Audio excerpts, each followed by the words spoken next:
It was 1:12 a.m. when the heart monitor in room 312 flatlined for the third time. Even though the patient had been discharged 6 hours earlier, I stood frozen at the nurse's station, staring at the telemetry screen as the thin green line dropped into a long, steady tone that shouldn't have existed anymore. Code blue, room 312. The automated system announced calmly. My stomach tightened. Because room 312 was supposed to be empty. I worked nights as a patient care technician at a small regional hospital in northern Arizona. Nothing fancy. 2 floors, 1 ER wing, 1 ICU wing, and a medical surgical ward that always felt too quiet after midnight. Night shifts were predictable. Vital checks, repositioning patients, restocking linens, watching bad TV at the desk when things slowed down. That night was supposed to be slow. The charge nurse, Linda, had even joked at 11:45 p.m. that we might actually get to sit down and eat. Room 312 had been occupied earlier by a man named Carl Denton. Late 50s, shortness of breath, chest pain. They'd ruled out anything serious and sent him home around 7:00 p.m. I knew because I'd helped him into his daughter's car myself. I had stripped the bed, replaced the linens, and shut the door. I watched housekeeping clean it at 8:30. I personally scanned the room as vacant in the system at 8:47. So when that alarm went off at 1:12 a.m., I thought it was a glitch. Room 312 just alarmed, I said quietly to Linda. She frowned at her screen. That room's empty. The alarm kept sounding. Hospital policy said we still had to respond, so I grabbed a crash cart and headed down the hall. The medical SURG wing was dim at night. Only every third overhead light stayed on. The rest were dark to keep patients comfortable. Room 312 sat at the far end of the corridor as I walked. My footsteps echoed too loudly. The alarm sound wasn't coming from overhead speakers anymore. It was coming from inside the room. I stopped outside the door. The handle was cold. The light inside was off. The heart monitor tone kept going steady. Flat, I pushed the door open. The bed was still stripped, no patient, no sheets, no 4 stand. But the heart monitor on the wall was on. Its screen glowed green. The line was flat. The pulse oximeter clip was lying on the mattress. Clipped to nothing, I stepped inside. The door shut behind me. The alarm stopped. The monitor screen went blank. My radio crackled. Tina, status? Linda asked. I swallowed. The room's empty. The monitor was on. But there's no patient. That's not possible, she said. Those monitors shut off automatically when a room's vacated. Well, it was on, I said. It just shut itself off. There was a pause. Check the bathroom, she said. That I did. That empty, no one hiding, no water running. That I walked back into the room. The bed was still bare, but there was an indentation on the mattress, like someone had just been lying there. My skin prickled. I think someone's messing with equipment, I said. Linda sighed. Just document it and come back. Engineering can look at it in the morning. I didn't like that answer, but I did what I was told. I unplugged the monitor. I turned off the light. I shut the door. At 1:37 a.m. The alarm went off again. Same room. Same flatline tone. Linda swore under her breath. Go back, she said. I'll call security. This time, I brought my phone flashlight. The door to 312 was already open. The light inside was on. The heart monitor was plugged back in. The bed was no longer bare. Someone had remade it. Perfect hospital corners. A body-shaped indentation pressed into the sheets. I didn't move. I just stood in the doorway. The monitor screen showed a name. Denton. Carl. My breath came out shaky. That patient was discharged, I whispered. The pulse oximeter clip lifted off the beat slowly. As if invisible fingers were holding it. It clamped itself shut, then fell back onto the mattress. The flatline tone stopped. The line on the monitor began to move, slow, weak, like a barely there heartbeat. I ran. I didn't even shut the door. I sprinted back to the nurse's station. Linda stood up when she saw my face. What happened? She asked. That patient's back in the system, I said. The bed's made. The monitor's showing his name. Security arrived 5 minutes later. 2 guards. We all went down the hall together. Room 312 was dark, door shut. Quiet. 1 guard opened it. The room was empty again. Bare mattress. Monitor unplugged. NO sheets, NO indentation. The system showed the room as vacant. Linda looked at me like I was about to be sent home. I didn't argue. I just stood there shaking. T2:11 a.m. A call light went off. Room 312. Okay, Linda said. That's enough. Security, stay here. They did. 1 guard sat outside the room. 1 stood by the desk. I stayed at the station. The call light stayed on. Nobody when I entered. T2:19 a.m. The guard outside room 312 keyed his radio. The door just opened by itself, he said. We all looked down the hall. The door was slowly swinging inward. The call light shut off. The hallway light outside the room flickered, then went dark. The rest of the hall lights stayed on. Just that section went black. The guard stood up. I'm going in, he said. He disappeared into the darkness. We heard him take 3 steps. Then his radio dropped. Clattered on the tile. We didn't hear him scream. We didn't hear anything. Linda called his name and no response. She told the other guard to stay put.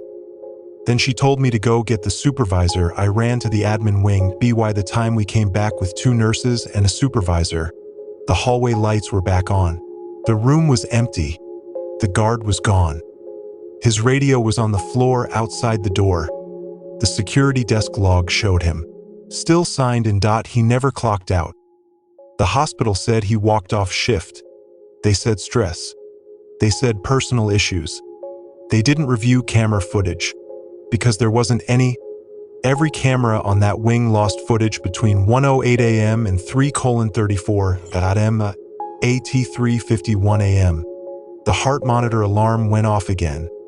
Room 312. Linda refused to answer IT at 4:02 a.m. My pager buzzed. A patient request. Room 312. Message.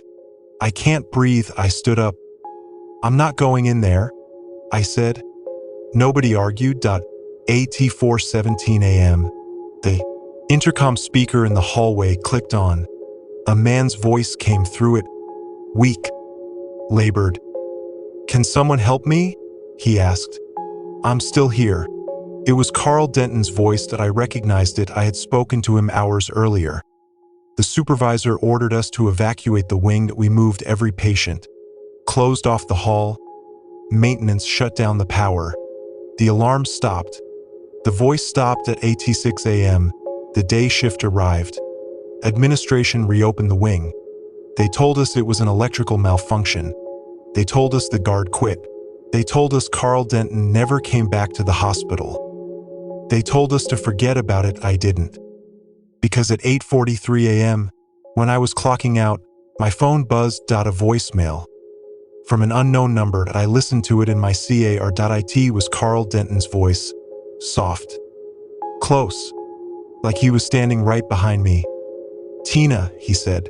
They told me I was discharged. But I never left. I'm still here. And I don't think I'm the only one. I quit that job 2 days later. Room 312 was sealed off. They said it was for renovations.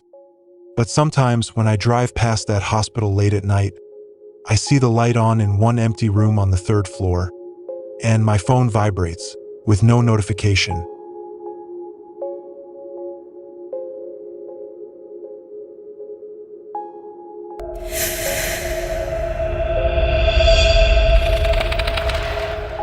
It was 12:47 a.m. when my radio crackled to life and the dispatcher whispered my name like she didn't want anyone else to hear it. Unit 12, she said. Are you still out there? I slowed my patrol car and looked down at the empty highway ahead of me. Yeah, I said. Where else would I be? There was a pause. Then she said, We've been trying to reach you for almost an hour. I checked the clock on my dash point 12:48 a.m. That's not possible, I said. You called me 5 minutes ago to send me to a welfare check. Another pause, longer this time. That welfare check was logged at 11:39 p.m. She said. I tightened my grip on the steering wheel. I'm still en route, I said. The address is way out on Old Quarry Road. The radio went quiet for a full 10 seconds. Then she said, Old Quarry Road doesn't exist anymore. I worked nights as a deputy for a rural sheriff's department in western New Mexico. Low population, big stretches of desert, a lot of nothing between small towns and forgotten properties. Graveyard shifts were usually dull. Speed traps, drunk drivers, the occasional livestock call. Once in a while, a domestic dispute. At 11:34 p.m., dispatch sent me to a welfare check at a property on Old Quarry Road. Caller said they hadn't heard from their brother in days. The address didn't pull up on GPS, but that wasn't unusual out there. I remembered turning onto the dirt road just after midnight. I remembered the dust kicking up behind my cruiser. I remembered thinking the road felt longer than it should have been. What do you mean it doesn't exist anymore? I asked. It was decommissioned 10 years ago, dispatch said. Flooding wiped it out. The county never rebuilt it. I looked at my headlights cutting through the dark that I was still driving on something. If it doesn't exist, then what am I on right now? I asked. Dispatch didn't answer. The road stretched straight ahead, pale and narrow, flanked by scrub and rocked. My GPS screen flickered. The map went blank. The location marker spun in a slow circle. My radio crackled again. You need to turn around, dispatch said. Right now. I eased off the gas. I can't, I said. There's nowhere to turn. No shoulder. No pull off. The desert around me felt wrong. Too still, no wind, no animal sounds. Even the engine noise felt muted. Just stop, she said. Stay where you are. We're sending backup. I braked to a stop. The headlights illuminated a wooden sign stuck crooked in the dirt. Old Quarry Road, 2 miles. My stomach dropped. That sign shouldn't exist, dispatch whispered as I got out of my cruiser. The air smelled like damp earth, which made no sense in the middle of the desert. I walked toward the sign. The wood looked old, splintered. The letters were faded. Something had been carved into the back of it. That I walked around and shined my flashlight. That it was a list of names, dozens of them, all carved deep into the wood. Some of them were crossed out. One of the names was mine. That I stepped back. Dispatch, I said. There's something wrong out here. I know, she said. Your unit stopped transmitting 10 minutes ago. I'm still talking to you. Not according to our system, she said. You dropped off the network. This channel shouldn't even be open. The radio crackled. Another voice came through. Not dispatch. A man's voice. Low. Calm. Deputy Harris, it said. You're late. My blood went cold. That's not funny, I said. I've been waiting, the voice replied. Who is this? I demanded. Silence. Then the voice came back. You're standing by the sign, aren't you? I turned slowly. There was no one behind me. How do you know that? I asked. You always stop there, the voice said. At my radio cut out. The engine shut off. My headlights died. The desert went completely black. I clicked my flashlight on. The beam barely seemed to reach 10 feet. Something moved at the edge of the light. I spun around. Nothing. I walked back to my cruiser. The door was open. The inside light was on. The radio was crackling, but not with words, with breathing slow. Close. I grabbed the radio mic. Dispatch? Are you there? The breathing stopped. The radio clicked. Deputy Harris, dispatch said. We just lost you again. Where are you? I'm on Old Quarry Road, I said. There's a sign here with my name on it. There was a long silence. Then she said, There's no record of anyone named Harris ever being assigned to that call. My chest tightened. What do you mean? I mean your name isn't on the shift roster for tonight, she said. You clocked out at 10:52 p.m. That's not possible. I'm still on duty. You left the station an hour early, she said. You said you weren't feeling well. I looked at my hands. They were shaking.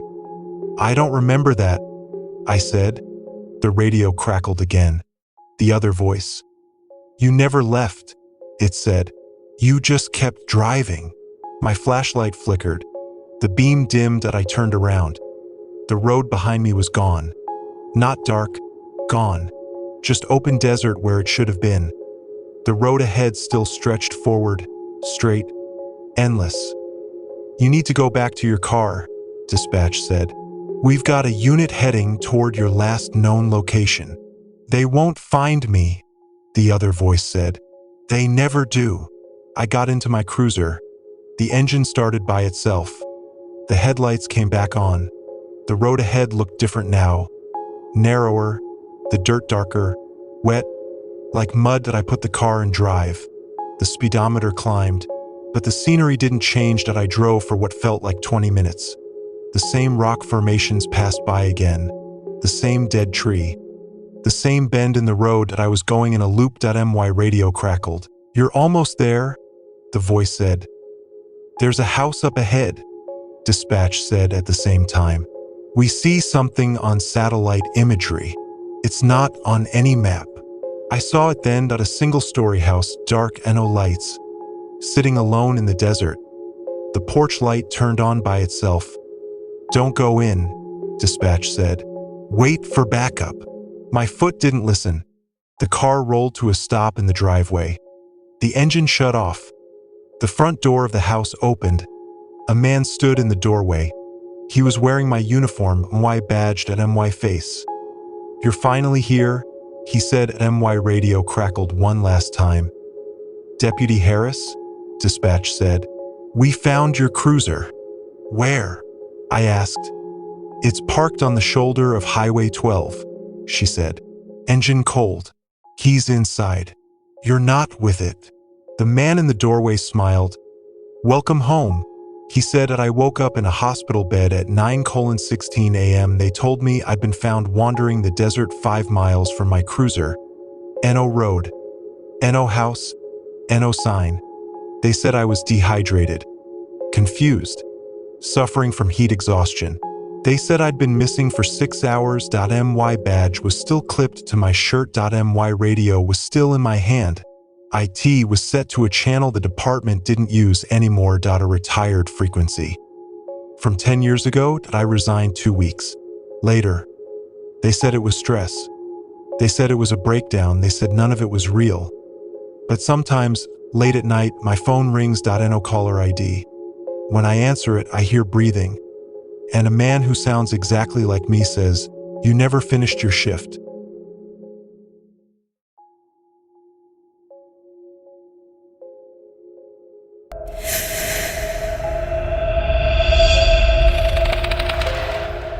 It was 1:38 a.m. when the security monitor showed someone standing on platform 4. Even though the station had been locked and empty for over an hour, I leaned closer to the screen, squinting at the grainy black and white feed. The figure wasn't moving, just standing there. Facing the tracks, I worked nights as a transit security officer at a small commuter rail station outside a dying industrial town. 3 platforms, 1 ticket office, 1 convenience kiosk that shut down at 10 p.m. after midnight.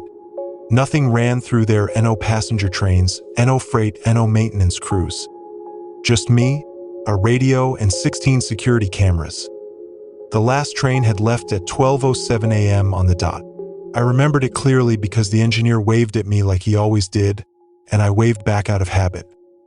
After that, I locked the public entrances, did my walkthrough, and settled into the security booth with a lukewarm coffee and a crossword puzzle. At 1:38 a.m., the motion alert chimed. Platform 4 camera. I hadn't even known that camera still worked.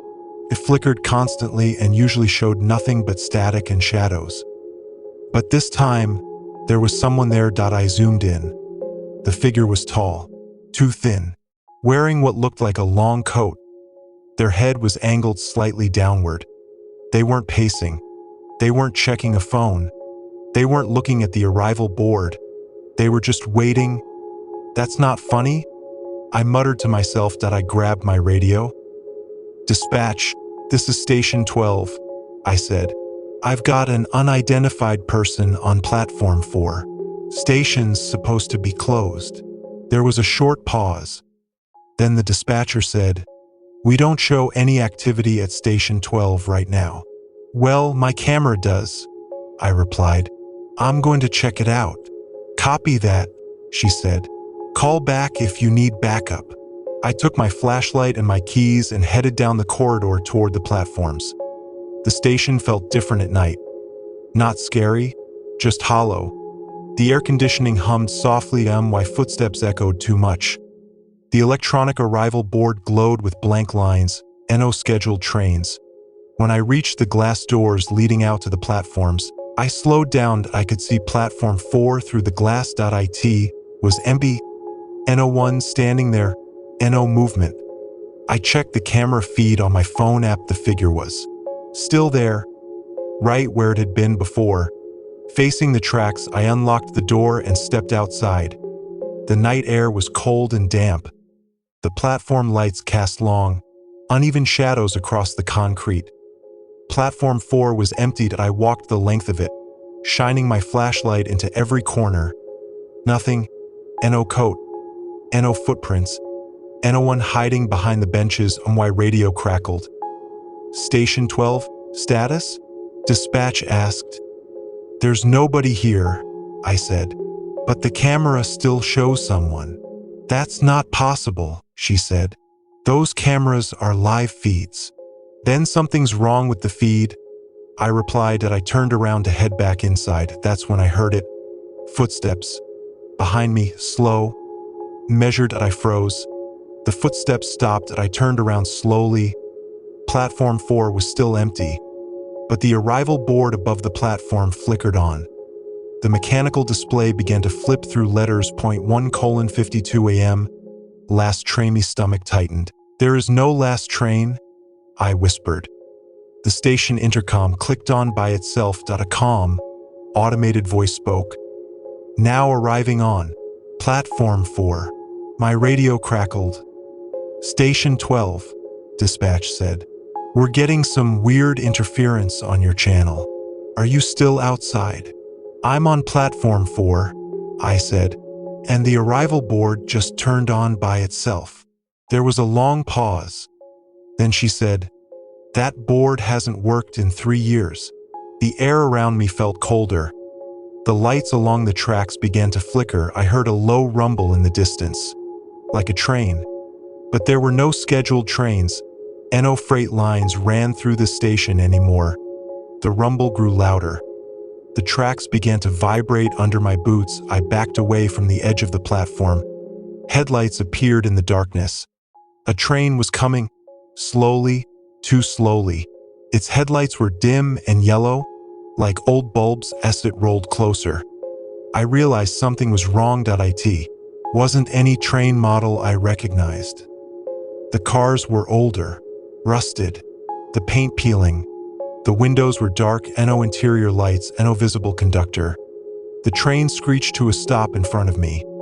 The doors slid open with a heavy, metallic groan. Cold air poured out from inside. It smelled like dust and old metal. My radio crackled again. "Station 12, dispatch said urgently. "We're seeing something on your cameras now." "What?" I asked. "There's a person standing behind you." My blood ran cold. I turned slowly. The figure from the camera was standing a few feet away from me, tall, thin, wearing a long coat. Its face was pale, too pale. Its eyes were dark and hollowed. It didn't blink. "You're late," it said. Its voice sounded dry, like it hadn't been used in a long time. "I'm not supposed to be here," I said. The figure tilted its head. "None of them are," it replied. The train doors stayed open. The inside of the car was completely dark. No seats visible, just blackness. Do not get on that train, dispatch said through my radio. I repeat, do not get on that train. The figure took a step closer. You always get on, it said. I don't know you, I whispered. It smiled. You will. My flashlight flickered. The platform lights dimmed. The rumble of the train engine deepened. The arrival board flipped again. The figure reached out and grabbed my wrist.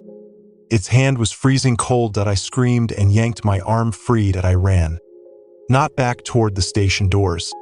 Not toward the security booth. I ran down the length of the platform, away from the train. My radio fell from my hand and clattered on the concrete. I didn't stop to pick it up. The footsteps behind me followed, slow, measured, never getting closer, never falling behind. I reached the far end of the platform and leapt down onto the tracks. My boots hit the gravel hard. I twisted my ankle but kept running. The darkness swallowed me. I ran until my lungs burned, until my legs shook, until I collapsed in the weeds beyond the tracks. I don't remember how long I lay there. I don't remember when the train left. I don't remember the walk back to the road. I woke up in a hospital bed at 9:11 a.m. They told me I'd been found near the tracks by a maintenance crew. They said I was dehydrated, hypothermic, in shock. They said there had been no train at the station that night. They said the cameras never showed anyone on platform 4. They said the arrival board never turned on. They said the radio interference was just static. I quit my job the same day. The station shut down permanently 3 months later. They said it wasn't profitable anymore. They said no one used it. They said it was unsafe. Sometimes, when I can't sleep, I think about that train. I think about how empty it was, how patient it felt, and how the figure said, you always get on, because last week, I got a letter in the mail. No return address. Inside was a single ticket, yellowed with age, stamped with a time .1:52 a.m. and a platform number .4.